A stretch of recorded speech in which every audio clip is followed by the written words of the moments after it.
Gulrat is a very, very powerful speaker and very powerful way of taking us forward. And COVID has taught us in a very new way of working when we start again.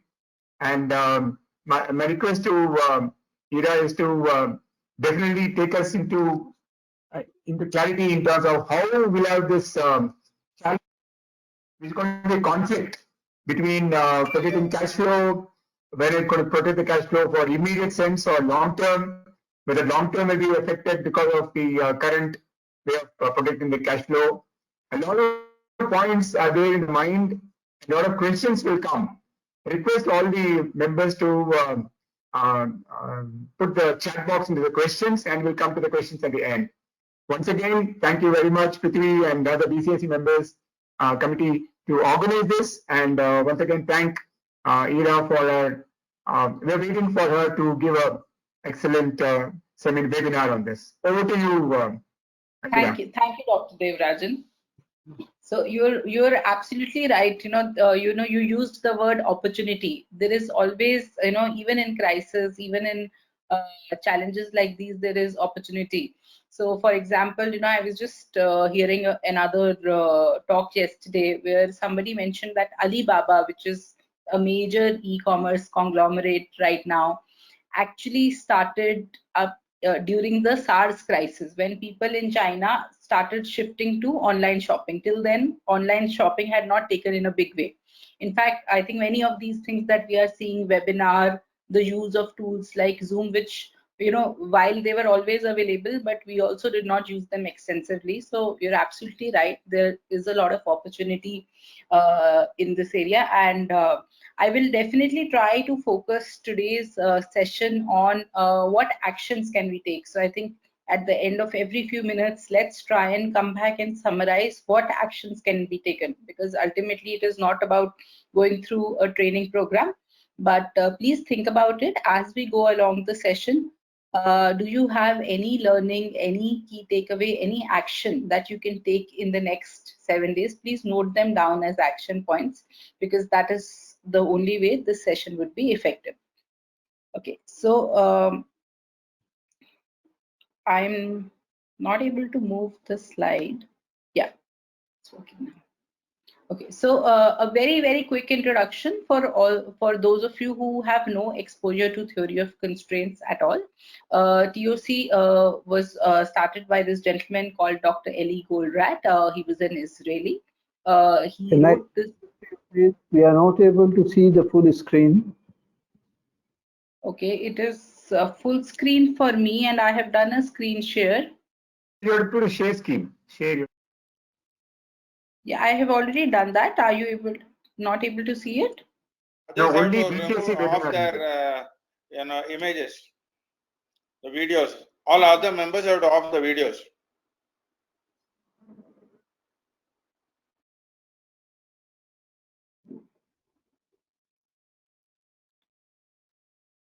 See only your face against her name. It's not, the screen is still not there. If you're not seeing the screen, Ira, I think you should share. Okay, I have to share it again. I'll just try to do that. Please, yeah. Okay.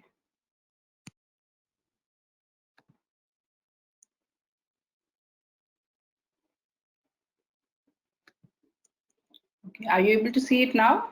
I'll make it full screen. No, still not there. Share again. Now we can see it. Yeah. Now we can see. You can just make it full screen. Yeah, that's great. Yeah, now we can see it. Very good.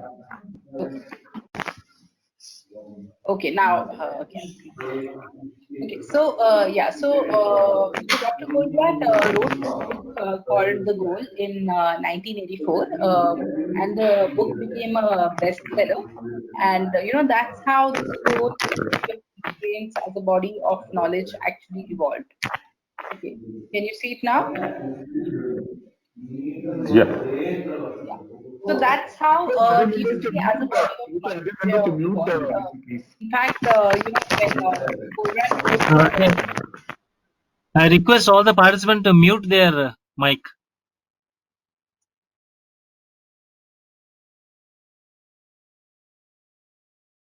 Yes. So I was sharing, when Dr. Goldratt wrote this book in 1984, at that time, he was working on a production scheduling software. He was the founder of, a small software firm that provided software for production scheduling.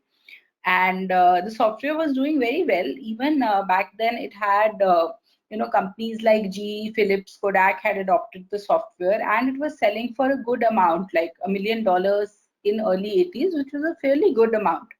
But Dr. Goldratt felt that the software was not doing as well as they would have liked it to do, and to popularize the software, he actually wrote this book called The Goal, and it's a very interesting book. I would definitely recommend it to those of you who have not read it. It is written as a business novel in a factory setting. So there is a protagonist, a gentleman called Alex Rogo, who is given 3 months to turn around his plant, otherwise people would be laid off. And it's actually, to an extent, also talks about how adversity brings out the best in the team and how they're able to do so much more with the same resources. So the other part is that because this book was written in a factory setting, in a production environment, a lot of people believe that TOC is relevant only to operations or the production scheduling part. But to be honest, over the last 30 years, TOC has been widely applied across segments, supply chain, distribution, even in marketing. And at Goldratt India, our focus is actually on measurements, review processes, and particularly on improving cash flow. I mean, if there is one thing that companies need to look at right now in today's scenario, it is cash. And to that extent, I think we are in a good situation today, because companies in the last few years, there has been a lot of sophistication which has come in corporates, even Indian companies. Everybody has these lofty goals and ideals about being the world-class company. But having said that, many times we actually forget the purpose for our existence, which is the reason a business is in existence, is to make money. Of course, there is a purpose attached to that. You could be in healthcare solutions, you could be in the area of nutrition, you could be in the area of mobility. Fair enough, all of that is fine. But a business is there to make money. In fact, there is a very interesting anecdote from the book. Can you all see this graphic? This has come from the book The Goal, where the protagonist Alex Rogo, he is talking about some robots that they installed in their production floor, and actually it gave them very good results. So he is speaking to this gentleman who's actually a professor called Jonah, who is guiding them on improving their performance. So Alex Rogo says that these robots have been God sent for us. Our productivity has increased 36%. So Jonah asks him, really, are you making 36% more money from installing some robots? Can you all hear me?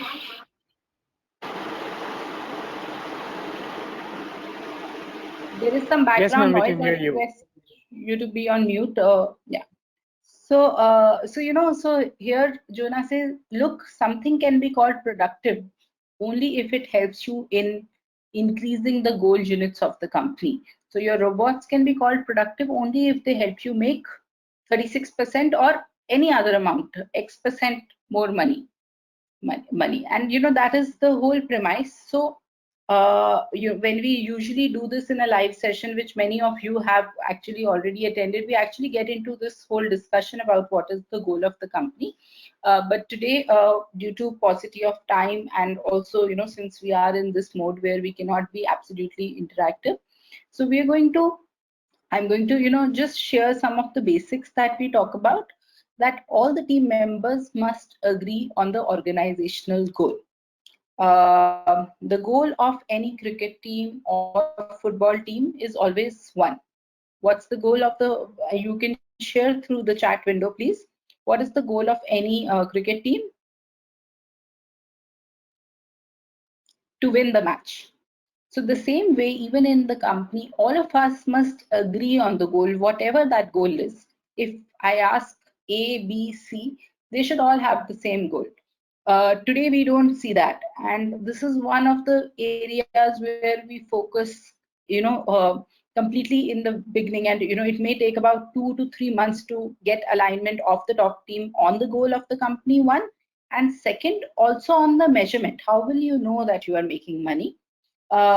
So for this presentation, I'm just going to start off with this premise that the goal of the company is making more and more money now as well as in the future. Because let's say we made some amount of money last year and we made the same amount of money this year. Would we call ourselves successful? No. A goal is long term, it is enduring, it's something for which we exist. So it is not just making more and more money today, but also tomorrow. So we actually call it 4M. So there is a company called 3M, but we want to be even better than them. So we call ourselves 4M, making more and more money. And we are also saying that this making more and more money is an index of customer satisfaction and employee satisfaction also, because you cannot have one without the other. You cannot make more and more money at the cost of your employees. And in any case, if you don't satisfy your customers, you will not be able to make more money in any case. Okay. So now what are the measurements for the goal? Okay. So the financial measurements, how do we know that a company is doing well on its goal, it is making money, it is performing well? How do we know that? If the company is doing well on these 3 parameters, which is profit, return on investment, and free cash flow. Profit, everybody understands, revenue minus costs. Return on investment is profit by investment. Profit, it's a ratio of profit and the total money that you have invested in the system. Now, why is return on investment important? Let's say your company and Reliance Industries Limited as a whole, if both the companies are making the same profit, which company, how do we know which company is doing better? If you are making the same amount, I would say you are doing better, simply because the amount of money that Reliance, the amount of capital that Reliance has invested in the system is much, much more. Okay, and the third parameter is free cash flow. Free cash flow is, I'm going to explain it in more detail, but this is going to be the critical element in the days to come. In fact, another thing, as I talked about alignment to the goal, importance of having a singular goal across the organization. Another thing that we find in most organizations is that the financial literacy is very poor. I mean, if you ask the top team in the company, the CEO and direct reports, that what are the if you ask them about sales, most of them will know. Profit, some of them will know, and return on investment and free cash flow, other than the finance people, almost nobody in the company would know. So I would actually say that this is also a good time for organizations, especially if you are not working. I mean, if your operations are not running at all during the lockdown, and we still have time till 3rd May, to take this time to improve your financial literacy, because in the times to come, there will be a lot of quick decision making required on different financial parameters. So financial literacy is one area that across organizations, across teams, especially the senior most teams, should spend time on. Okay. Now, profit, return on investment, free cash flow, that's fine. Now, one could also say that for the average employee, understanding the impact of his or her actions on these is virtually impossible. If it's even a mid-sized 10,000 people strong company, how does one individual know that the actions that they are taking, how it is going to impact the profit and when is it going to impact? So that's quite difficult, and I absolutely accept it. So what I'm going to do is I'm going to introduce some operational measures that can help each employee understand the impact of their actions on these financial measurements. I know it's post lunch time, but this is important. So, you know, I'm anyway going to share the slides with you. But if there is one place where I would request you to take notes, you can do that right now. I hope you all have a pen and paper in hand. So I'm going to just introduce some very, very simple terms, which I can assure you by the end of this 1 hour, you will also be able to teach to anybody in your organization. Okay, so let's look at this. Can you see this diagram?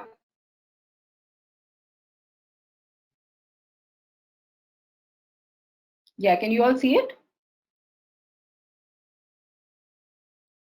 Okay. Yes. So we are saying that an organization is a money-making machine. An organization is a money-making machine. So when does money come into the system? When there is revenue. When we make a sale, that's when money comes. Absolutely. So there is a sale. Now, let's say we made a sale of 100 rupees. Is that the money that we've generated? No, there is also a corresponding raw material cost. So if you see the minus sign here, what I'm talking about is we've called it TVC. TVC refers to totally variable cost. Right now, I am only talking about the raw material cost or any other cost which is associated with a per unit sale of that object. Okay, I'm not looking at any fixed costs right now. So let's say we made a sale of 100 rupees and the raw material cost involved was 60 rupees. So we made a contribution of 40 rupees. Okay, this is what we call throughput. I'm going to explain and give you the definitions in detail, but just understand. Now, is this the profit that we have made? Sale of 100, raw material cost of 40. Raw material cost of 60. So we made a contribution of 40. So this is a contribution. It is not the profit that we have made. Okay, there is something else which is there at the bottom. You will see money going out in the form of what we call OE. OE refers to operating expenses. Operating expenses are those costs which you will have to bear whether you run operations or not, whether you make a sale or not. So this includes everything else which we have not included in raw materials. So employee expenses, rent of the building, power, electricity, water, whatever is not going directly in raw material, insurance premiums, anything that we spend money on.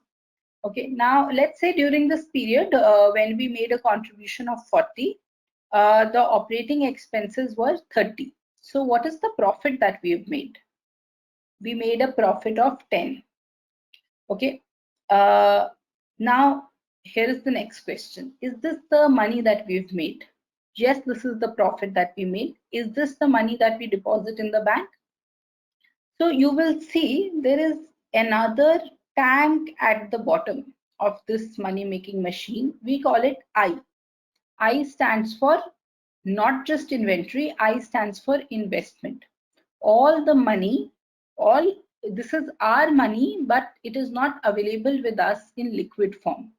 Okay, all the money that is stuck in the system. Now, some money will always be there in the system in the form of working capital, in the form of money invested in plant and machinery. So our goal is not to have zero I or investment, but the goal is to have zero. The goal is to reduce the size of this tank as much as possible. So now let's say during this period when we made a profit of 10, the size of the tank went up by 4. Okay, investment increased by 4. So what is the money that we will deposit in the bank? We will deposit 6 in the bank. That refers to the free cash flow. So despite of the fact that we made a profit of 10, we will only be able to deposit 6 in the bank because our money is stuck somewhere else in the whole system. Okay, so we call these 3 measurements: throughput, investment, operating expenses. If you can just message in the chat box and tell me if you understood the diagram so far or not. I will give you the formulae and the definitions for these. Please, excuse me. Please write in the chat box if you understood this or not. And Prithvi, if you can let me know.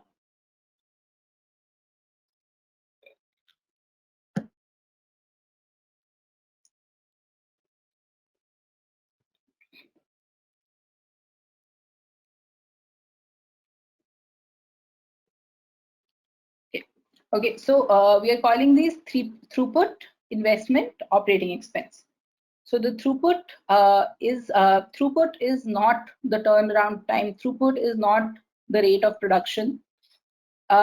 We've said earlier that the goal of the company is 4M, making more and more money.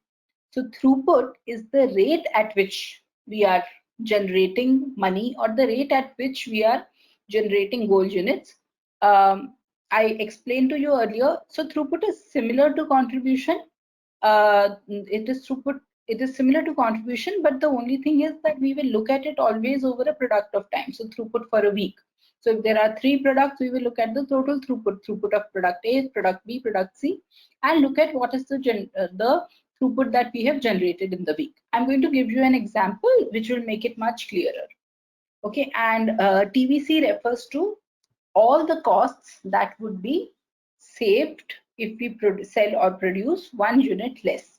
So I'm going to, just take this example. Those of you who have attended my session would have seen me use this earlier. So if I'm talking about this bottle, so the totally variable cost, the raw material cost, would be the cost of the plastic used in the cap, the plastic used in the bottle.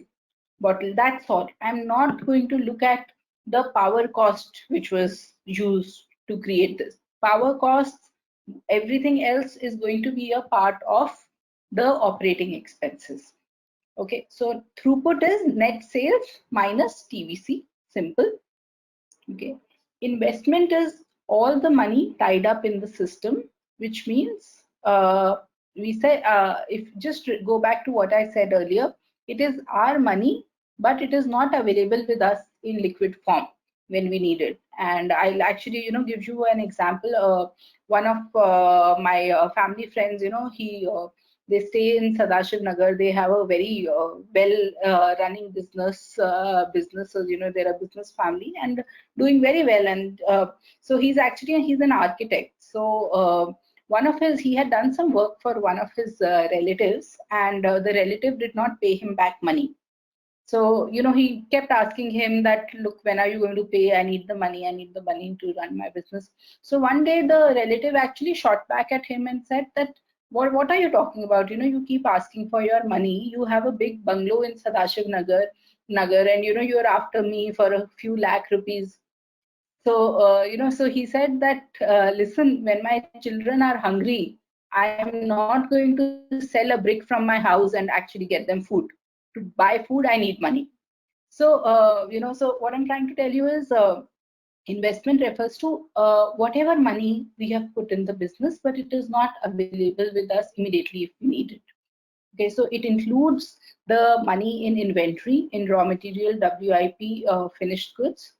It also includes the money which is blocked in plant and machinery, buildings, land, anywhere, which you can't liquidate immediately. Today, if a company has an investment in a land, how easy is it going to be to just sell that money and sell that land and get the money in?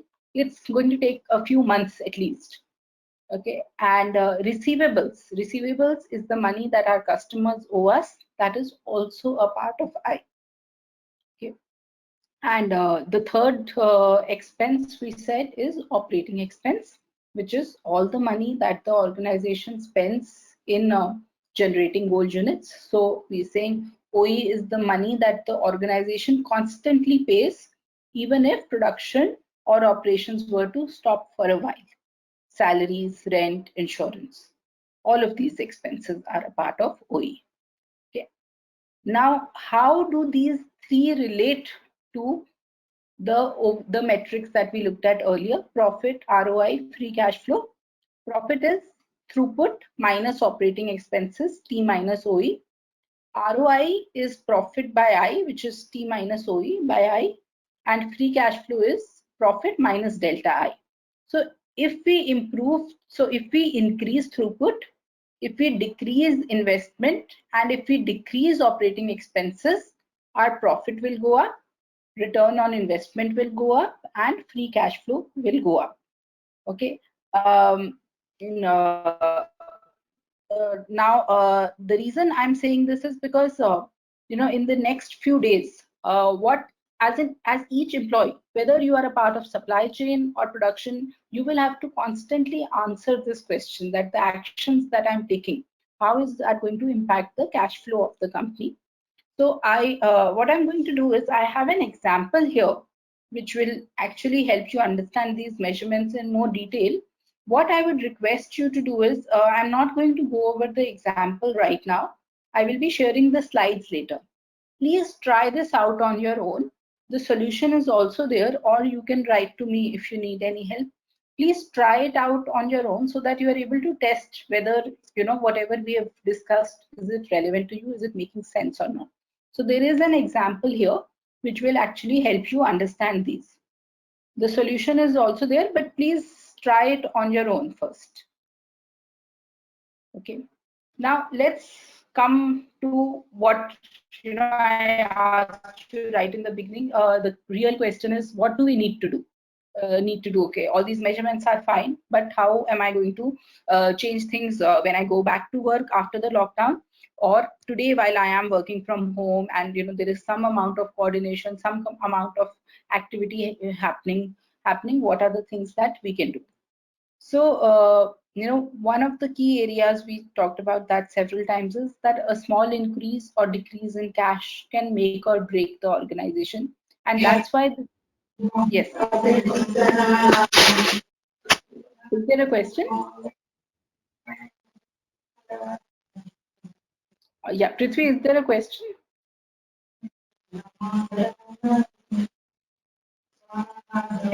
No. Okay. All right. Okay, so let's look at what we need to do to increase our free cash flow. Sorry. Yeah. So the first thing that we need to focus on is reducing the investment.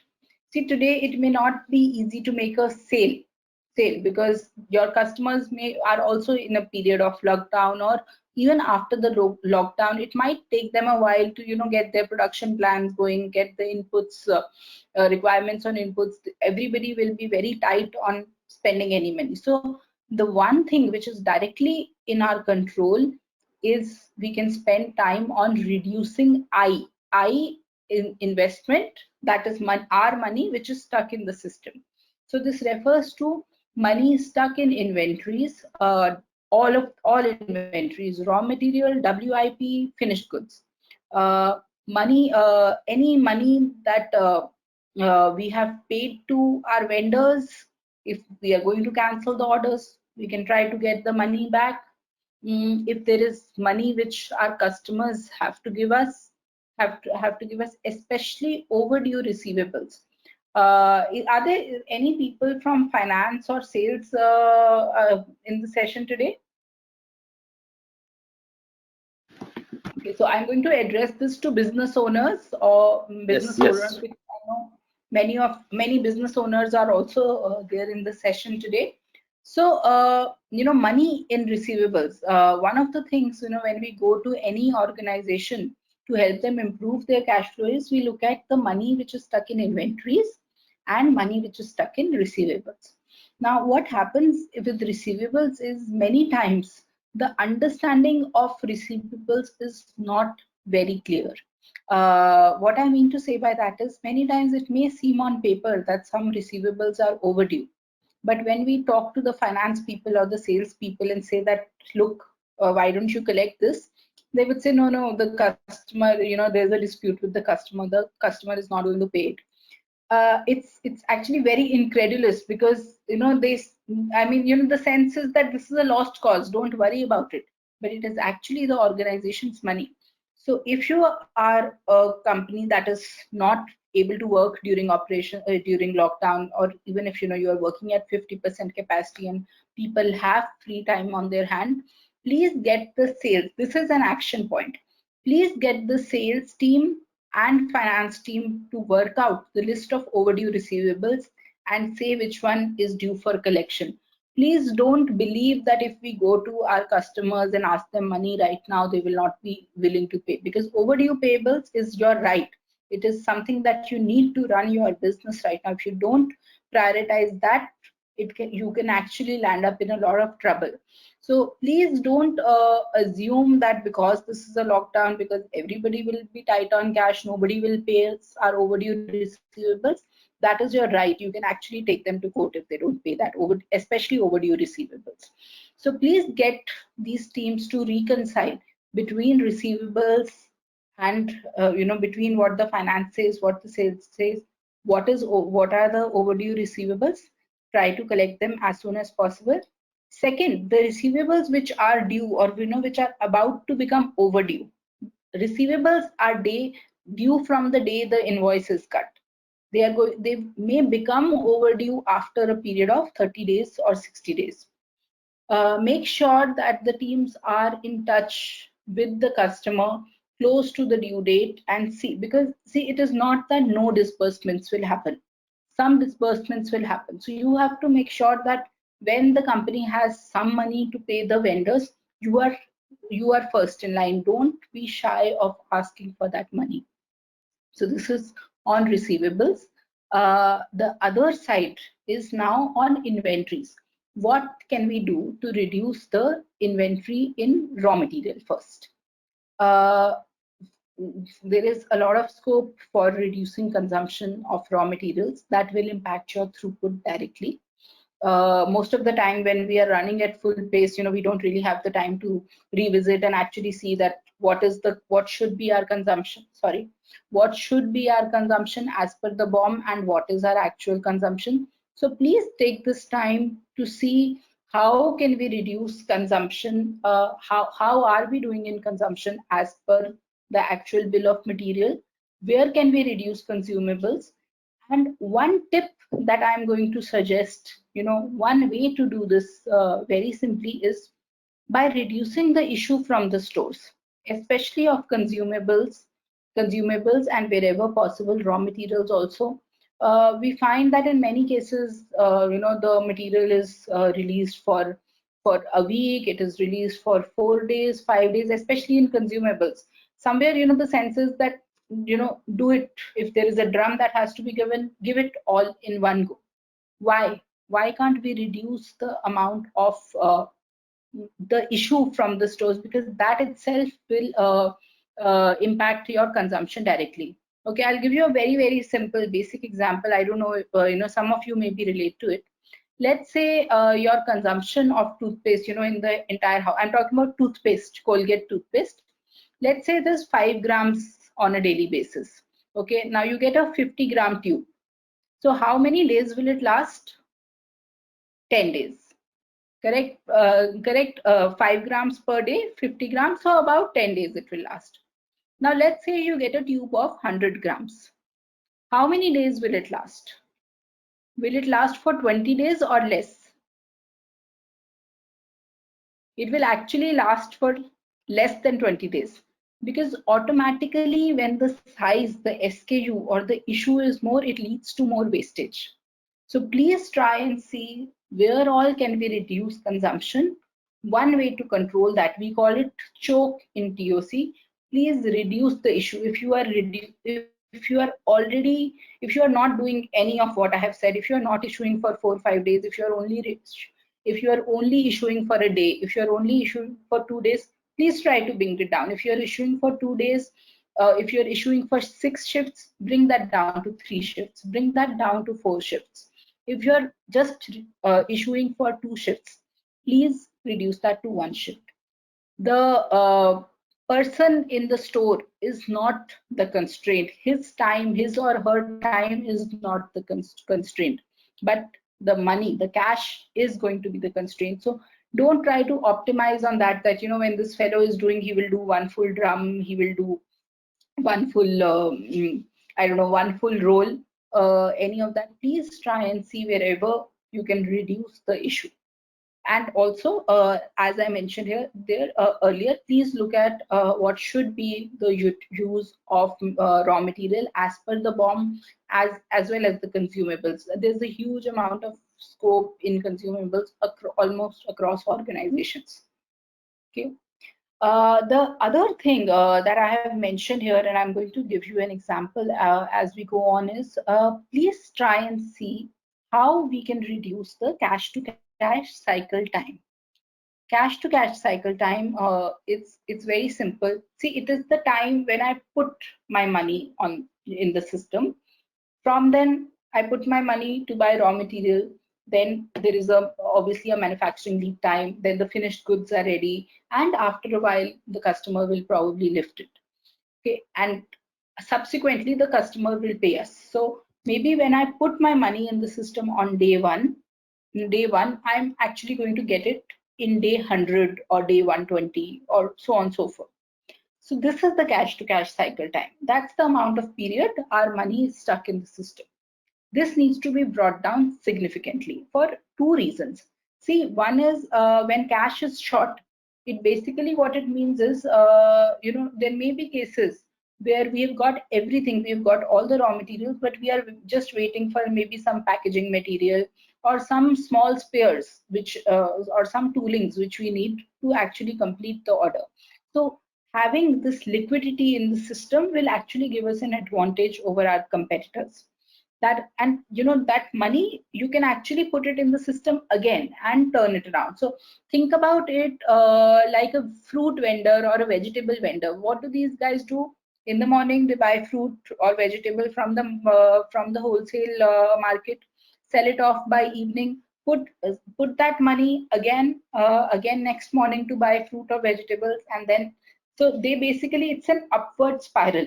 Day after day, whatever money they are making, they are putting into the system, or you know, in other words, it's the compounding effect. So we need to reduce this cash to cash cycle time significantly. I'm going to also share some ways in which it can be done. So that is one, I said, that's one reason you need to, the return on your cash should keep increasing. We don't want to be in situation where we have 98% of the raw material, but for 2% we don't have money left. That's one. Second is, given this period of turbulence, many companies unfortunately may have to shut shop. Many companies, many of our customers, small or big, may not exist after some time, you know, and 100 days is a realistic figure. And I'm also, you know, big companies like GE have also defaulted in the recent past. So this situation, the COVID-19 situation, obviously is like it's an unprecedented event. We don't know what will happen. So the longer your money is with somebody, the longer are the chances of it being a bad debt. And please don't think that because I am only supplying to a Tata company, my payments are safe. It's not even that the Tata company may not want to pay, but each company will have to manage its cash flow very significantly. So the uncertainty will be less if the cash to cash cycle time is much less, right? If somebody has to pay me after 60 days and somebody has to pay me after 400 days, where will I be more sure of getting the money? When somebody has to pay me after 60 days. Okay. Yeah. So hello. Can I have a question? Hello. Can I have a question? yeah, is there a question? Yeah. So you're saying to reduce cash to cash cycling, it's more related to their product. How can we reduce the cash to cash cycle in service flow? Yeah, I'm going to share some examples of that as well. Okay. So let's say for here's a very small example of cash to cash cycle time. Let's say from the time I get the raw material to the time I manufacture, it's 8 weeks. Thereafter, it takes me another 4 weeks to get my payment from the customer, and the credit that I get from the vendor is 6 weeks. So 8 weeks is the time to get the raw material and manufacture. 4 weeks is the time for my customer to pay me, and 6 weeks is the credit that I have from the vendor. So my cash to cash cycle time in this case would be 8 plus 4 minus 6. So it is 6 weeks. From the time I put the money to the time I get it back, it is actually 6 weeks. Okay. So now what actions can we take to reduce the cash to cash cycle time? Okay. Before I come to these actions, I would like to show you a very short video. This is from one of our clients. This is Jindal Steel and Power Limited. They had a severe cash constraint situation a few years ago, and they've been implementing TOC since 2016 onwards, and they've been able to reduce the money in their stuck in their inventory significantly, as well as reduce their debt to a large amount. So I'm just going to share this video for a few minutes. I'll do a screen share. Please check if you can see the video. Prithvi, let me know. Can you see?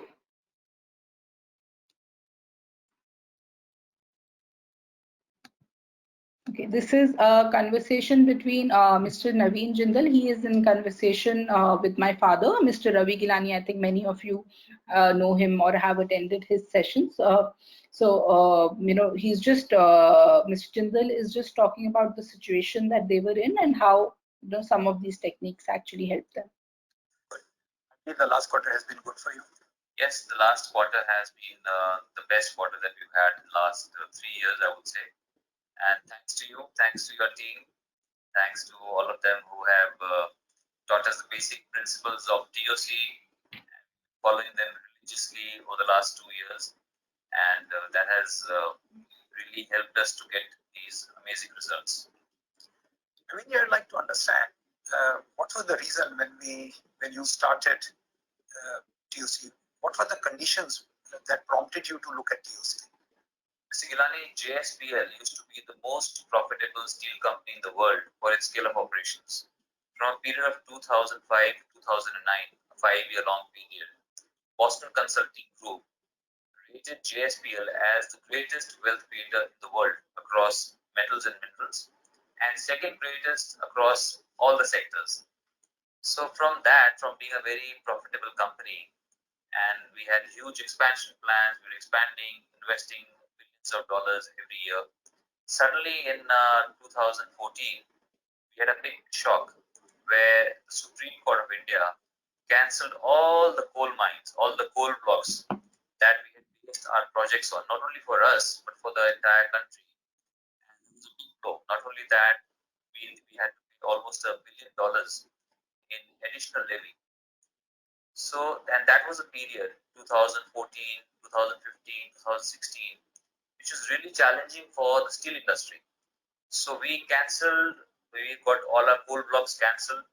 So our fuel source, because we had based our steel making technology based on indigenous coal. So that got cancelled. And then we had to pay this $1 billion in additional levy to the government. And on top of that, the steel markets went down.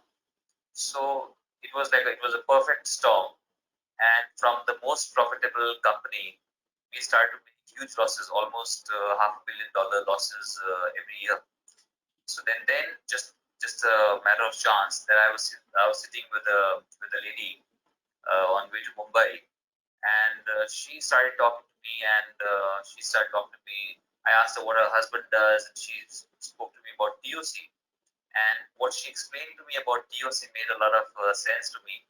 So as we got down, I requested her for her husband's number, and then I contacted him, Mr. Sudhanshu Saraf, and then he spoke to me about you, that if we want to implement the TOC in a company, that Mr. Gilani is the best person in India to contact and to work with.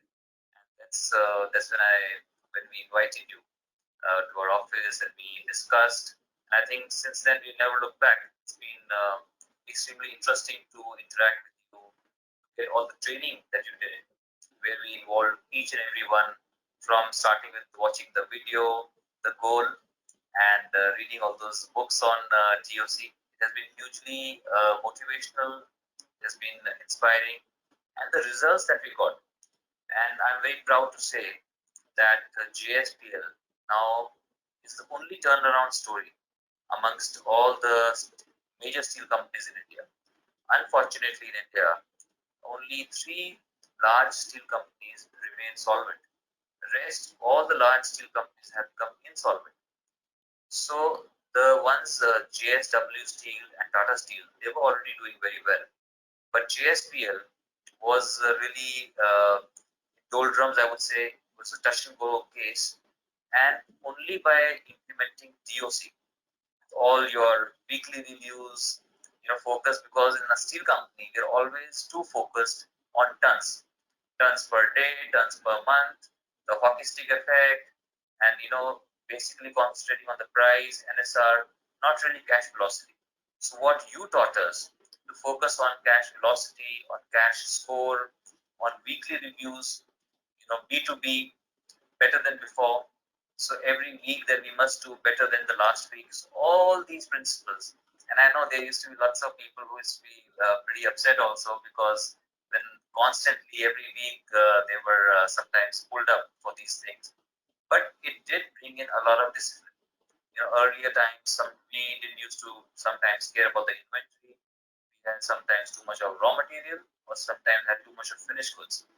But now, following the TOC norms, everywhere we learned how to balance the raw materials, how to have minimum inventory of raw materials, how to reduce the finished goods inventory to bare minimum. So all these things together has really helped JSPL become a very efficient company. Because when I said we used to be the most profitable steel company in the world, we had also become quite inefficient. But now with all these challenges, we've really been a silver lining in the dark cloud.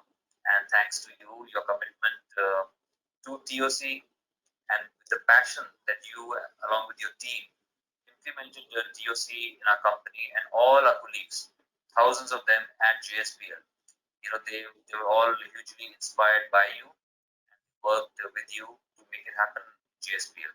So that today we can proudly say that the TOC is the single biggest reason for the turnaround of JSPL. Thank you, Naveen.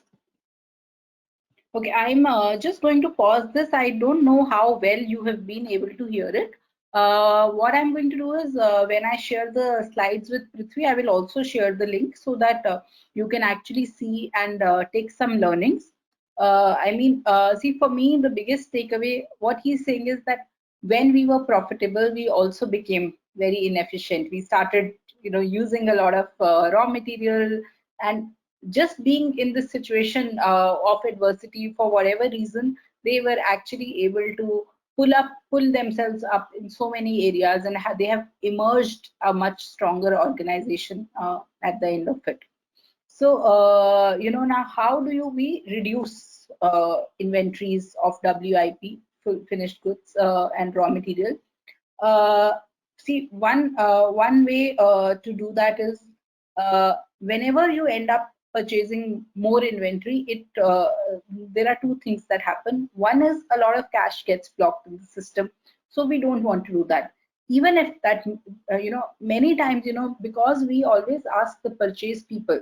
Dr. Goldratt said, measurements drive behavior. Tell me how you measure me, and I will tell you how I behave. We always tell the purchase people to get the material at the lowest cost.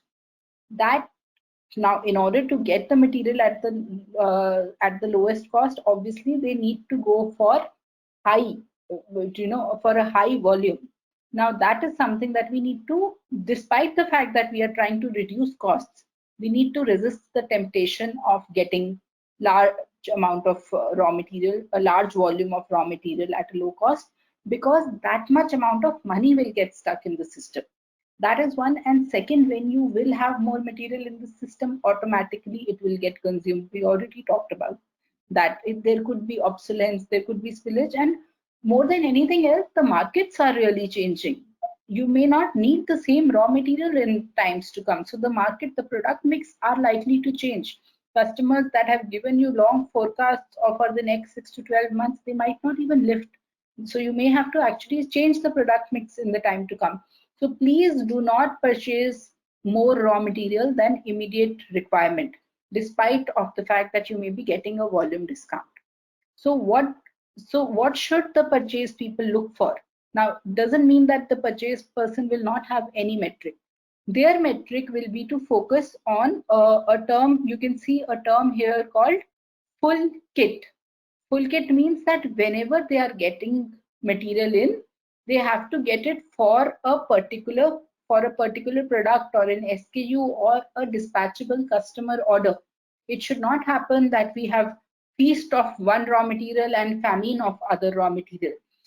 We have seen this across organization, be it industrial goods, apparels.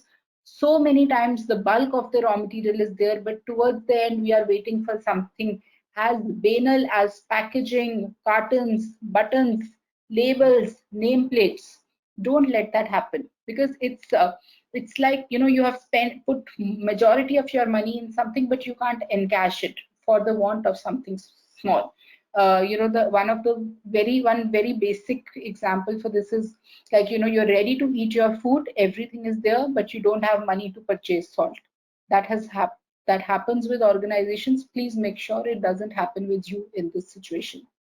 Okay, so this is on reducing inventories.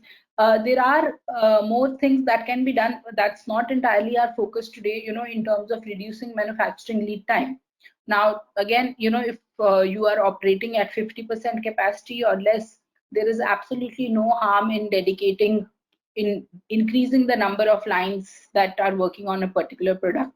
Yes, the efficiency number will go down, but right now, the only efficiency that we want is efficiency of money. The moment the raw material has come in the system, we do foresee that supply disruptions will continue for a while, even though China is getting back on track, but you know, the supply chains are disrupted all around. So we do foresee disruptions in supply chain over the next few months or at least a year. So which means that when the raw material comes, we want it to get out of the factory as fast as possible. Also make sure that packaging or finishing does not become a constraint just because we don't have some untrained, you know, just because we don't have enough people there. That would be criminal. Once the material has come, it should get out of the company as fast as possible to the customer, as well as to get the payment in as soon as possible. So those priorities need to be set across the organization in the same way. Okay. Some of the other actions I talked about, overdue receivables. I talked about don't let receivables become overdue. Another trend which is likely to continue through most of 2020 and will become the norm in the future is companies will not sell on credit. Your suppliers will not sell you on credit, and I do recommend that you also try to sell as much as possible on advance payment or immediate payment for domestic orders or LCs in case of exports. I'm also going to, the other contrarian view in this case is that please don't give discounts to increase the sales, simply because when we look at the demand and supply, demand will be more in the future, supply will be less. So that means you are in an advantageous position as compared to your customer. If you have been delivering on time, if you have been delivering good quality, please, now is the time to step up and say, look, we've had this relationship, I have been supplying as per your requirements, give me a higher price now. If you can't negotiate a higher price, at least do not sell on credit, reduce the credit period, try to get advances. Tell them we need this advance to buy the raw material to pay salaries. So please do that. It may not sound very logical right now, but look at the big picture. If you are in an advantageous position as compared to your customer wants something, other suppliers cannot give it. Are you taking advantage of that? Okay. The other thing, the last point that I have written here, it is not something that you have to do after the lockdown. This is something that you have to do during the lockdown. Please review the designs. I'm sure with the pace that which you have been working over the last few years, you have never really actually reviewed how many total designs are there. Try and see wherever standardization is possible of design, of raw material. Use this time to do that, so that when you go back to the drawing board, when you go back to the customer, you can actually see if you can make a better offer to them. If you can, reduce the non-standard, if you can reduce the non-standard inputs going in, you can actually reduce the cost of the product and actually pass that on to the customer. Okay, then when it comes to operating expenses, I think the first point is very clear: no capital investments for the next 2 years, probably for the next 3 to 5 years, but definitely not for the next 2 years. Convert fixed costs to variable wherever feasible, means wherever wherever it is possible to have people on contract, wherever it's possible to, I don't know if any of you are using co-working spaces. Wherever you can convert a fixed cost to a model wherever you are paying per use. It can be in software, it can also be in things like, these days with respect to office spaces, factories. Wherever it is possible, please try and explore that. Again, a little counterintuitive, but as much as possible, do try to protect your vendors and employees, because many of your vendors may be small vendors who could actually go bankrupt and disrupt your supply chain in the bargain. And the same thing with the employees. If you have to build long-term relationships, if you have to prepare for a period when the economies across the world revive, and it could also happen sooner than we expect, then you need to invest in some good people. So please try and figure out. I know there is no right answer in this case. How do you want to do it? Cut salaries at the top, cut salaries somewhere in the middle. I mean, there are many startup founders these days who are saying that they're not going to take salaries for next 2 years. I mean, obviously each organization is different, but please try and, because one of the things is, if people around us are not happy, if the overall economy does not do well, it is also going to impact our industrial output eventually. So that's the only point. Please try and see what can be done. Knee-jerk reactions will not help, especially when it comes to people. The other suggestion is, don't try to save money by cutting down on tea, coffee, or canteen food, or even local travel within the city and all. Even if you save that money, how much will you actually end up saving? What it can do is, it can actually harm it can actually bring down the morale of the employees, and that is crucial in this point. At this point of time, there is a lot of trust deficit, there is a lot of low sentiment, so we don't want to make it worse by trying to save some loose change here and there. But what I do suggest is that you would have realized some savings. Now for the next 1 or 2 years, travel is not going to happen, especially overseas or out of station. Use that money, make sure that money doesn't get spent into something. Use that money as a reserve for a rainy day wherever you can. And also, like I said, don't try to cut costs on safety, hygiene. These are paramount. In fact, if we do that, it can actually have a negative effect. Also on maintenance and spares and quality control, wherever possible, these critical things. As it is, you would not be spending a whole lot of money on maintenance and spares. So make sure nobody cuts corners in these areas.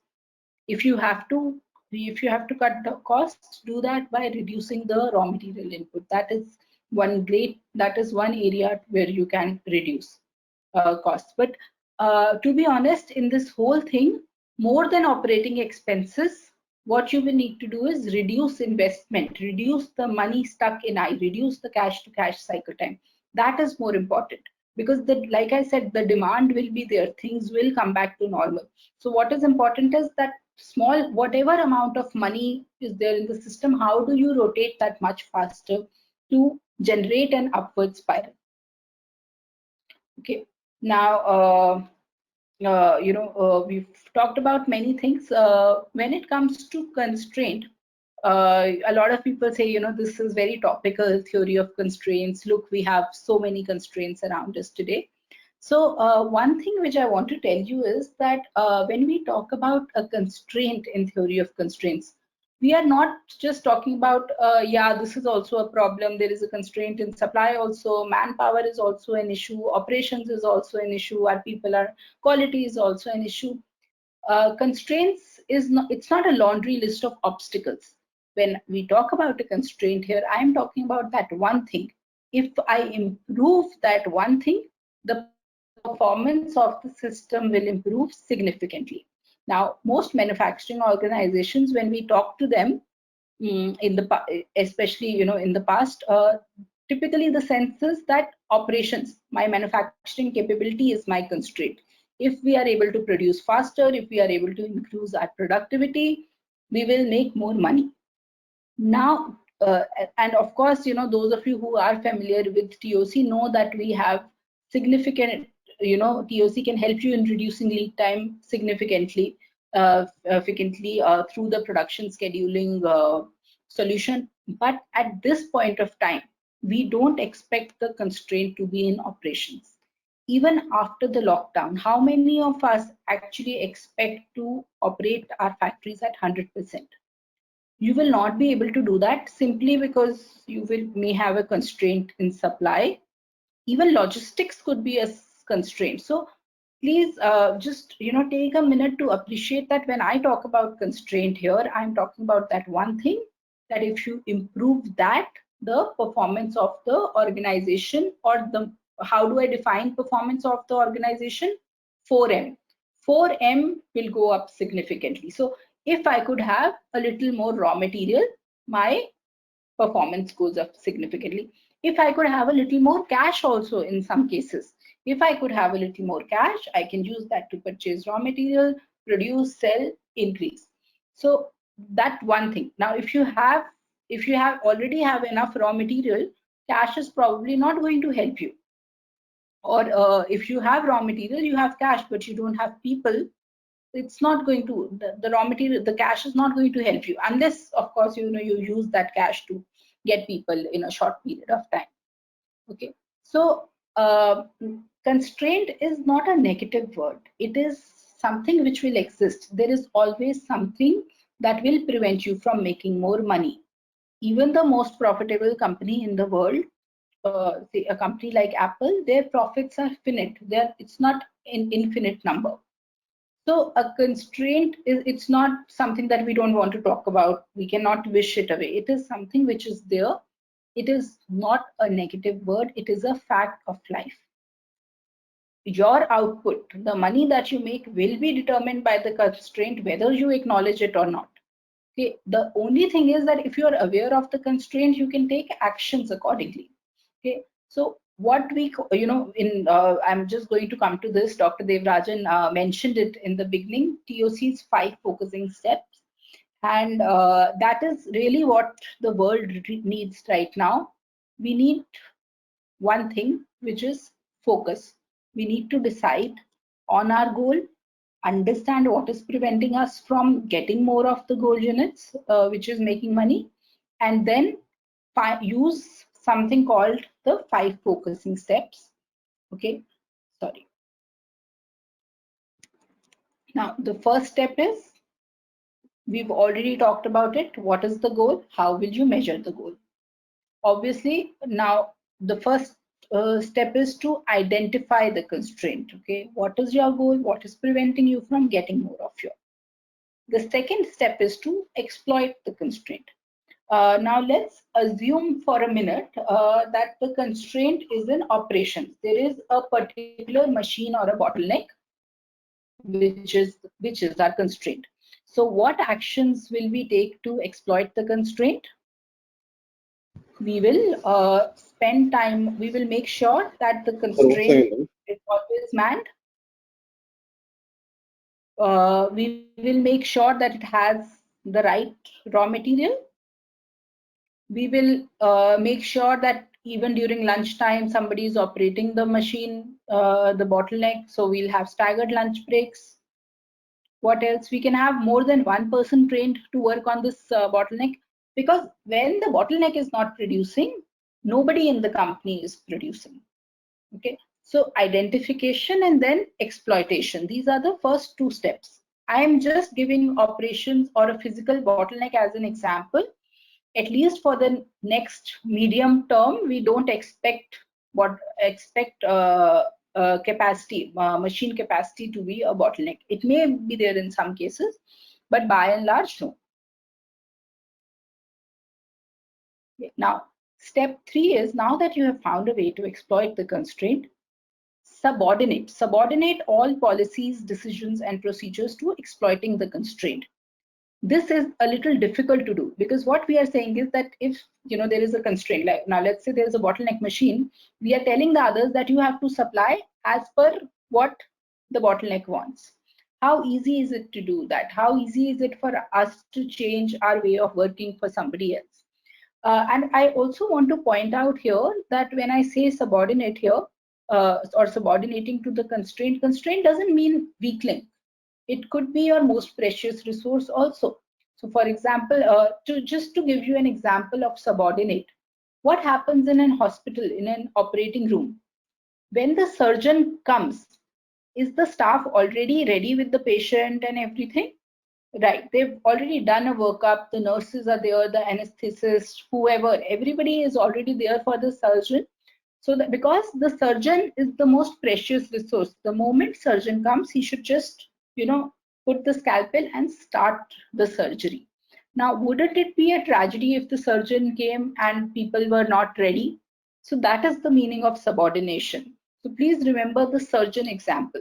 And again, like I said, it is not about it being a weakling. That is how I mean, if your most expensive machine is your bottleneck, then it obviously makes sense for everybody else to work as per that. There is no point in saying that we are not going to work as per this machine or this department or this other constraint that we have. Okay. Step 4 is elevate the constraint. It simply means that if you still need more capacity, then you elevate it. So for example, if there is a physical bottleneck, in this case, what we are saying is that first try to exploit and subordinate to get more from the constraint. Only then, if you need more output, if it's a machine, only then buy one more of the same machine. And even when we talk about this, when we talk about elevation here, it doesn't necessarily mean that you have to buy a machine. Please try and see how you can get the same output by outsourcing, by changing the routing, anything else. Okay, because the last thing that we want to do in this post-COVID time now, or in the post-COVID world, is make any capital investment. Okay. And step 5 is avoid inertia. After step 1, 2, 3, 4, for some reason now the constraint has shifted to something else. So we cannot continue behaving the same way. Now, if the bottleneck has shifted somewhere else, but we still continue to behave as if the same machine is the bottleneck, what will that lead to? That will lead to excess inventory, and more importantly, it will not help us in making more money. So the relation to the goal has to be very important. So if the constraint changes, then we need to act accordingly. Now, in the long term, for companies that implement TOC, we do not recommend that your constraint should keep shifting. Today it is in production, tomorrow it is in supply, day after tomorrow it is in orders. We don't recommend that. But the times that we are in today, we will see a lot of shifting of constraints till things get settled. So I am actually, what I've done is I've created one slide which will just give you some action points on what you can do in case you have a constraint in a particular area. Prithvi, can I take 5 more minutes to cover this slide, and then we'll open it up for Q&A? Please continue, yes. Ira. Please continue. Thank you. Yeah. So let's say, so what I've done is on the slide, and I'll be sharing it with you. There is cash on one side and actions that you can take. So if the constraint is in cash, what actions do you need to take? We talked about cash to cash cycle time. Now, let's say you have a cash constraint, which means you have only 100 rupees. Now you have to decide between order A and order B, where should I put my money? You have 100 rupees of raw material. Maybe one order will give you 150 rupees in price. Another order will give you 160 rupees. So price or the margin should definitely be one criteria. But what is also important for me is to see if one of them is going to give me on a cash basis, or one of them is going to give my money back to me in 5 weeks, another one is going to give it to me in 10 weeks. Even if the price is higher, maybe it may make sense for me to go with the one who is actually going to give me on cash or less credit, simply because that margin I can earn it again because I have 100 rupees, somebody is giving me 150 rupees right in my hand. I can use that 150 rupees and invest it again to buy raw material. So taking decision based on this cash to cash cycle time is very important. Obviously you will look at everything, you look at the price, look at the volume in totality, but look at the sheer amount, the physical amount of money going out and money going in. What we actually recommend is that for everybody, whether you have a cash constraint or not, because you may have a cash constraint from time to time, please make a cash flow forecast for the next 13 weeks. Where is cash coming in? Where is cash coming out? Obviously, if there is a deficit, we need to have a plan proactively, rather than be in a situation where you don't really have a choice. So what happens in cash constraint is you have to take decision fast. Today, a bank or an SME lending forum is providing you interest at 10% per annum, probably very high. But if you don't decide in a few hours or in a couple of days, even that offer is gone. So quick decision making. So you need to have very clear criteria. How are you going to take, so please, if you have some time during these lockdown days, please spend time in exploring all of these options. Have your lines of credit ready. Okay. And I talked about it, reduce WIP and collect receivables. Do whatever you have to do to reduce WIP. You need to put work double lines, you need to put extra people, of course, take care of safety and social distancing. But whatever you need to do, ultimately the point is money has come in the system, raw material has come in the system. How fast can it go out? Okay. And like I mentioned before, explore working capital finance. There are lots of banks and government schemes that would be coming. Please, take help of that. There are these SME lending forums these days. They give working capital loans. So some of these things, please do the groundwork if you have time during the lockdown. Okay. Now, the other thing that we've talked about is that with respect to supply, there could be a flood or a famine. We might have material coming in together. We may have days where we don't have the material. I talked about it briefly earlier. When we talk about full kit, it means that if for one order, if I need 20 parts, I need to have all those 20 together. It should not happen that 18 have come, but for the next 2, we are waiting for a large amount of time. That money is going to be stuck there. So for the purchase people or the supply chain people, please try and see. And in fact, if you are running the operations, please try and see how much full kit order value do you have. So one is full kit, what is the material value, but what is the order value? Do I have full kit worth 100 crores of orders or 10 crores of order? How many of these are dispatchable lots that customer will be willing to take? It should not happen that now I've produced and the customer does not want to lift it. So whatever you have full kit, please prioritize that as per order value. Make sure customer is willing to take it. Speak to customer if they want to take it in smaller batches. You have nothing. If your supply is less than your operations capacity, you have nothing to lose by running smaller batches. Might sound counterintuitive. Please think about it. If you have more operations capacity, there is no harm in taking larger batches. Okay. Also make sure that, see, if supply is your constraint, if raw material is your constraint, what do we want? The moment raw material comes in, it doesn't stop for anything at all. So there should be no stoppage in packaging, finishing, inspection. Logistics also will be a constraint from time to time. So it will require additional effort. documentation, make sure, if you needed an LC to be open, it should be open before the goods are ready to be trucked out. The goods should not be, if raw material is a constraint, the physical FG should not be waiting anywhere. The moment the raw material comes in, it has to go out. Okay, operations is not really going to be a constraint, but it could become a constraint when suddenly, you get a lot of material together. So the actions that you need to do is measure OE of the bottleneck machine if that happens. Also, based on the product mix that you have, you would know in your organization what are these bottleneck machines. Please use the time during lockdown or during this time when we have less load to do those things the nice things that we always talk about. We will do SMED, but we never actually do SMED. So please see when are there opportunities to reduce the setup time. We talk about multi-skilling all the time. So if you have the people, once the lockdown opens, if you have people you are not able to work full capacity, please create dedicated teams, create these master craftsmen who can actually be multi-skilled, because I also mentioned earlier that the product mixes are likely to change a lot. So multi-skilling again will become very important. It will be an important way for you to actually control costs also. You will be able to do with less workers than you have. Also, like I said, if for some reason you have a constraint in operations, that means you have more raw material than you can produce. You also have more customer orders than you can produce. Then you should also look at increase in prices.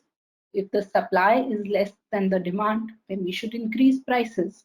Don't please don't believe that this is not a time to raise prices, especially if you have more demand. If you have a very clear demand, please increase prices if you can. And I'm not talking about being opportunistic or making use of the situation. It is going to be a win-win solution. If you increase the price, you will give the customer some additional value, which others are not doing. So it is a win-win situation, even if you increase prices and maybe, give them something like faster delivery or priority delivery or high quality. So please don't think that increasing prices in such a scenario is going to be exploitation or I have a long-term relationship. Please leverage that long-term relationship. You are bringing some strengths to the table. It is now time to actually call it out and say, look, this is what we have done for you, and now is the time when we need your help in increasing prices. The demand, overall, the demand is there in the economy globally as well as in India. So don't be wary of increasing prices. And the last, I am going to come to a constraint if there is a constraint in orders, then what should you do? Now, whenever somebody says that I have a constraint in order, the first thing I'm going to ask you is that what is your on-time delivery? What is your OTIF? If your on-time delivery is not 100%, then you can't say that you have a constraint in orders. See, when you say that you have a constraint in orders, what does that mean? That you have more operations capacity, less orders. So each order should be delivered 100% on time, right? So if you are saying that, then only you have a constraint in orders. Otherwise, you don't have a constraint in orders. You have a constraint in operations planning, not the physical capacity, but a constraint in your planning, how you are planning. Okay, so please, before any of you say that we have a constraint in orders, please try and see what is the current OTIF. In fact, at almost all of our clients, particularly in B2B segment, we have seen that on-time delivery is the one, one sure shot way to get more orders. That is, if you need to increase sales, just look at one thing, on-time delivery. Don't even do anything to increase it. First, start measuring on-time delivery. Delivery very strictly. It should not happen that a part of the order went, so we gave it some percentage. On-time delivery, you have to have a score of 1-0. Either the entire order went on time or it did not. Okay. But in case you really have more operations capacity, more capacity than the number of orders, please look at how you can deliver smaller batches. Also, with respect to marketing, a lot of us don't spend enough, don't have a significant online presence. This might be a good time to do that. If you are owner of a small business, just go online, find some tools. I mean, there is a lot of stuff that you can do online for free. So make sure you have a perfectly good website, a perfectly good LinkedIn page. You are listed. There are many B2B marketplaces. You may have known about it, but never had the time to work on it. Work on it yourself. Get your team to work on it. You can even get, the tools are very simple to digitalize and go online. So if you have a person in finance who has nothing to do, please ask them to work on this. There is no, at this point of time, there is no function loyalty that you need to have. If there is somebody in production who has time, please ask them to go and do a course on digital ads. It's absolutely fine. Also, to get more orders, if you need to reduce certain prices sometimes, in this case, it may be okay, but please do it only if it's absolutely necessary. At this point of time, more than prices, please focus on getting money immediately, reducing the cash to cash cycle time. Margin a little bit here and there is still okay, but advance payments wherever possible, credit, no credit extension, and LCs in case of export orders. Especially if you are a business owner, I would recommend that you make this your mantra and communicate it to your entire team. I think we are almost on time, but if there are any questions, I'm available for the next 15-20 minutes. Prithvi, Rupa, if we can extend and do some Q&A, I'll be happy to. Thanks, Hira, for sharing your presentation, especially on managing cash on the using theory of constraints. Now we'll throw open for the questions. You like to go as per the chat question, or how do you want to go, Hira?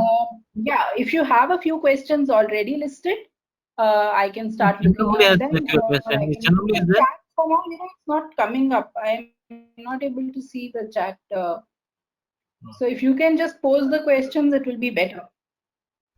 Is Chandramani sir there? Dinakar Murthy, can you ask the questions, sir? Oh, they have all left, I think. You want me to ask the question? I had muted myself. I thought just reading that. Yeah, please, please. I think the presentation was quite comprehensive and quite informative. Would you be, with your experience, think of what could be the top 5 constraints that may happen post-lockdown? What I had put down in the slide here, the only thing that I did not put here was the logistics. So from time which we have already seen, even in the initial days of lockdown, logistics could be an additional constraint. Okay. Thank you. Thank you. How about Syed Ali? Prithvi, can I ask a question? Please go ahead, sir. Yes, Sanjeev here. Ira, this I just wanted to tell you. I'm Sanjeev Marathi here. Now, you see this big boy versus small boy sort of constraint. What I was trying to say was, you said that you try to collect cash against sale. Okay. Now, if there is a multinational, they will give you a jargon that we are a multinational and we pay only after 60 days. Yes. So can you bulldoze them in that case? Because we are rather small, we get to be intimidated. Yeah, absolutely. See, it depends on the total order value or the total business that you have. I will tell you our example. Again, it's a very different thing. We are in services. When we work with, we actually don't work with a lot of MNCs for some of these reasons, and it works well for us. We work with a lot of owner-driven businesses. Because you have a lot of them in India who actually see value and who are willing to. With MNCs also, we have done it in some cases, but what I would say is that that is one high order value. So it's like if I'm doing a training program for an MNC once in a year, I can usually negotiate with them because we have that reputation in the market where they are willing to do it. For long term also, I think I shared with you, Sanjeev ji, that we have clients in aerospace who work with some of the biggest names like Boeing, Airbus, and they have the same problems, payment cycle. Many of these things, by asking, they have been able to change now. Not everything, but many things. I think somewhere, as salespeople or business development people or program managers, there is usually an assumption that this will not happen, this will not fly. To a large extent, we have seen with clients. Of course, it's not been easy. They've kind of come back to us and said, Mr. Gilani, you don't know anything about aerospace. Ira, you don't know about aerospace. You worked in pharmaceuticals. Having said that, they have tried and in many cases been successful. So honestly, what we believe is that the constraint is really in the mind. It is worth trying with MNCs also, and also challenge that assumptions that in case they do not, are they really the best customers? Because even the biggest of names, MNCs, I mean, could also they could have problems, right, in this situation. So why should we work for them? Exactly. Good. Thank you.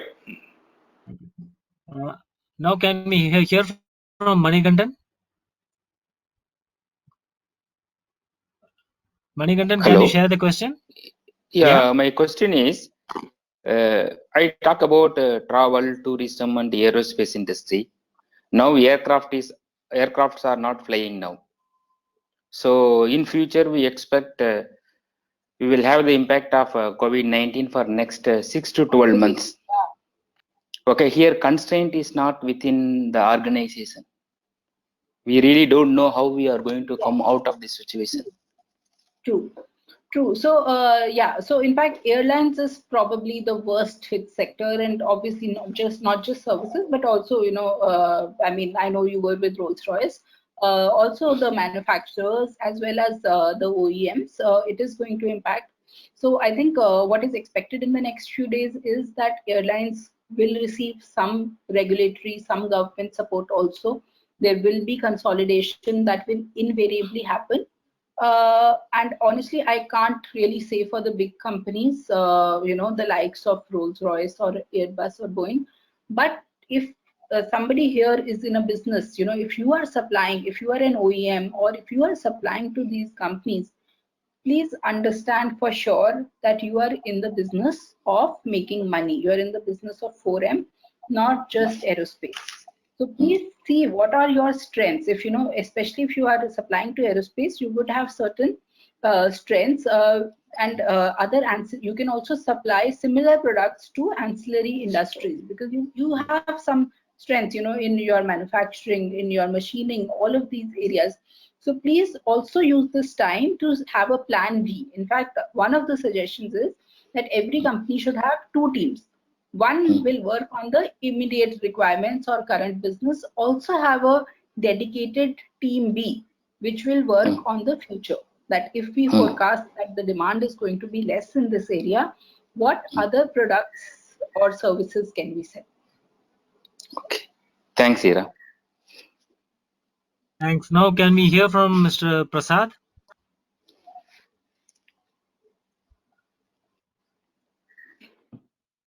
Prasad, are you there? Can I make a point? Syed, you like to add something? Yeah. Yeah, please. Hello, hi, ma'am. That was a good presentation, ma'am. I was asking that you were saying about the. I can't hear you. Syed, I can't hear you. Hello, am I audible now? Hello. Not very well. Maybe if you can also type your. Not very audible. Okay, I'll type in chat box. Yeah. Can we have from Raj Kiran? Raj Kiran? Raj Kiran, you can go ahead. Prithvi, this is Balamurugan here. Yeah, please, sir. Please Prithvi, this is Balamurugan here. Yeah, go ahead, sir. Good evening. Ira, very good presentation. Yeah, I'm speaking. Ira, very good presentation. We learned a lot. One question I just typed out is, do you foresee the similar constraint for service industries, because Bangalore consists of a lot of service industries too? Or do you see any other 1 or 2 different constraints post-COVID period? Service industry, actually, the opinion is divided. A lot of people feel that because companies in the US and Europe will be hit, it could actually impact Indian companies negatively, the likes of Infosys, TCS, or even smaller companies, like a lot of startups in Bangalore or India cater to the service to US or Europe geographies. The other opinion, which I would like to believe, is that this could also be a time for Indian companies to actually build better products, actually go up the value chain. So far, starting with the body shopping days, I know Indian companies are at a much better level than that. At this point of time, Indian services companies, one of the expectations, and I heard this in an interview of Sanjeev Mehta from Hindustan Unilever, he said that this could be like a Y2K moment for Indian IT industry, where they could actually take it to the next level and actually have have their own products and services as offerings rather than just doing some contract work. So I would say the jury is quite contradicting on that. I would like to believe the second opinion, that this could actually be a time for the Indian IT industry to improve their operations and offerings and actually do what is called value selling, help the customers see more value in their products and services. Oh, thank you, Ira. Thank you, Ira. I think what you said is a very valid point. Maybe it's an opportunity for IT companies and service industries to raise the bar. Thank you so much, Ira. Absolutely. Absolutely. I think one of the things that it has provided us, personally as well as professionally, is to take that time to stop. And honestly, I mean, for us also, for me also, the first few days were absolutely hectic. We didn't know what was going on, but I think we've found our rhythm. I would also say personally, because I have a 6-year-old and it wasn't very easy for me to manage everything at home and work. But it has taken us time to find that rhythm, and hopefully, the world will reset in a better, more positive way. Thanks. So thanks for the Can we hear positive from thoughts. Raj Kiran? Yeah, we just spoke, Prithvi. It's my computer name. I just spoke Balamurugan here. Oh, okay. Now we'll hear from Priyanshu Tyagi. Yeah, hi, very good evening. I work for a startup company, and I do understand post-lockdown situations going to be different, but our company is updating their policies, and even I suggest that there's a strong requirement to update the policies, giving a strong message to the clients in regards to the awareness programs the companies will be launching post-lockdown. Yeah. So it's more of a suggestion or more of a practice that we as an organization are planning. So what do you, how would you like to add your points on this, ma'am? Yeah, so I think this is also a time to build long-term relationships, both with not just with customers, employees, vendors. One of the things that happens in an event like this, there is a lot of trust deficit. Today, employees don't know if companies will be able to, will they continue keeping them? Vendors don't know if they will get their payments on time. Customers, there will be a definite lack of, there could be a definite breakdown of communication, because maybe the customer would perceive that, if these people are calling us, if these people are keeping their channels open, they want something. Any bit time anybody tries to sell us something, we tend to become a little defensive. For these communication programs, I think it's important to be transparent, especially in the startup world with employees. There is, as individuals, there is a lot more employees can do if they really believe in the cause, if they are well engaged. And again, the leadership has to walk the talk. The leadership cannot, talk about, look, everybody has to do this, everybody has to do that, but then not be willing to change themselves at all. So I think that's where leadership plays a very clear role in terms of walking the talk, being transparent with employees, and as much as possible with vendors and customers also. Talk use this time to talk to the customer about what are their pains which you have not been able to resolve or anybody else has not been able to resolve. Have an open dialogue that, look, if nobody else in the industry is doing this for you, if we do this, how much will it benefit you? Don't ask them how much additional are you going to pay us. First, ask them how much are you going to benefit if we can introduce this feature, if we can provide this. Because sometimes, as sellers or service providers, we also don't know the value of what we are offering. So yeah, I mean, please use that in the communications. And but just one word, don't make it look like just an exercise. Like a lot of companies are doing a lot of trainings for their employees. Employees are also like, yaar tang ho gaye hain, pehle ghar ka kaam bhi karo, fir ye trainings bhi attend karo. So make sure that it's meaningful. Sure, ma'am. Thank you so much.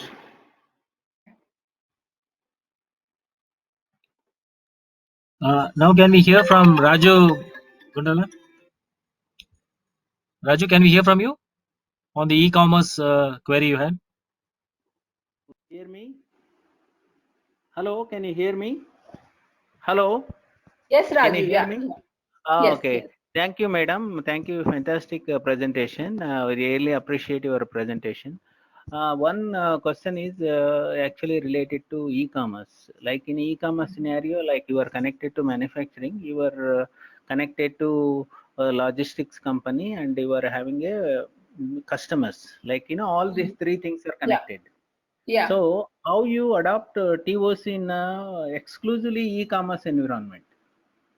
To be honest, I don't have a lot of experience with e-commerce. I have done sessions for Flipkart, but those are more of training programs. I think in e-commerce, I mean, broadly speaking, again, it would depend on what is their product base. So, where do most of their revenues come from? So, for example, both BigBasket and Flipkart are e-commerce. But for a big basket, the situation is very different because they are supplying essentials, everyday goods, and so the logistics, the work is more. And on the other hand, there is a Flipkart where most of its money was coming in from mobiles or televisions, where the demand is near, the logistics support is not there.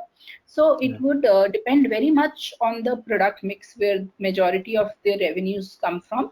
But having said that, I think wherever these companies are able to pivot quickly and actually start using their strengths to actually, let's say, if a Flipkart could find a way to deliver medicines in a short period of time. So with these companies, the agility, the ability to cater to the immediate market would come in very handy. The same things on cash-to-cash cycle time.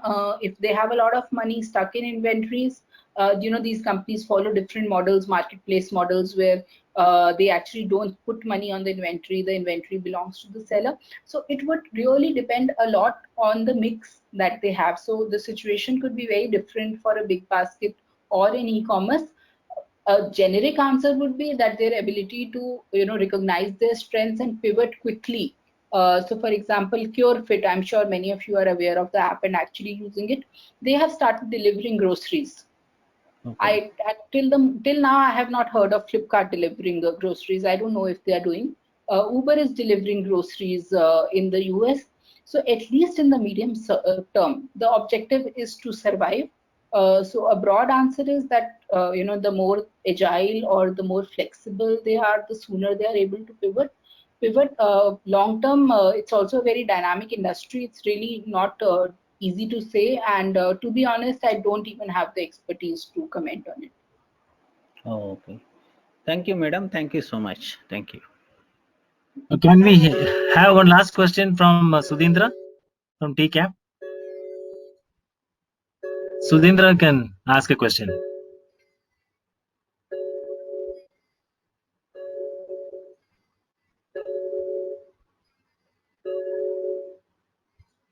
So I can actually see Sudhindra's question. He has said he's from TCAP and major challenge is how to keep social distancing in shop floor. I would actually pose this question to you, Sudhindra, because you come from Toyota and Toyota has the best practices on shop floor management. But I mean, jokes apart, I think the main thing is, see, first, both as employees and as an organization, we have to understand that this is the #1 priority right now, for not just for us or our employees, but for the nation as a whole. So this is something which is mandatory. I don't know whether you are saying that you're not able to have social distancing because of the way the lines are designed, or because people are not adhering. If people are not adhering, there has to be zero tolerance to something like this. If you're not able to set the lines accordingly, then I think, I don't know, in all likelihood, it will not be allowed. If you are there, you can answer, but if you're not able to set the lines in such a way that social distancing cannot be maintained, then you will actually not be allowed to work as per the government directive.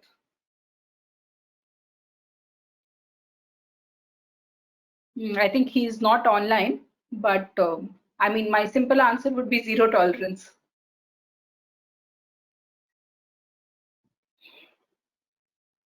I think no more questions.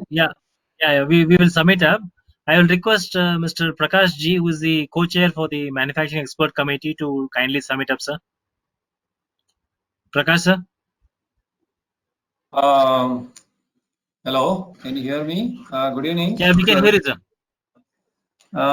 Thank you, first of all, Ira-san, for this wonderful presentation. Even the subject of TOC is so vast, as she mentioned in the beginning. But at this very crucial juncture, she is able to cover the most important aspect of the cash. And I hope the participants, more than about, I could see about 105 participants in this webinar in coordination with BCIC. It has been a very wonderful session, I feel, for most of us. And definitely there are some takeaways, and of course it depends on how each individual now starts looking at what can be done. So it has been a very useful session, and we hope to see one more session from Ira-san in continuation of this session. Yes, we could plan a follow-up session. Thank you very much, and thank you very much for everybody, both BCIC and the participants, and also the IRA and the Bollorad India team for this. Thank you very much. Thank you very much. Prithvi, please let me know in case there are any open questions, anything that, and Prakash, I know obviously, how deeply, you know about the subject. So Prakash, Dr. Devarajan, thank you very much. Sure. Thank you very much for everyone. The PPT, remember? Yes, I will email the PPT to you right now. Okay, thank you. Thank you all once again. Thank you very much. Thank you very much. Thank you. Thank you to all. Thank you. Thank you, everyone. Thank you, sir. Thank you, sir. Thank you.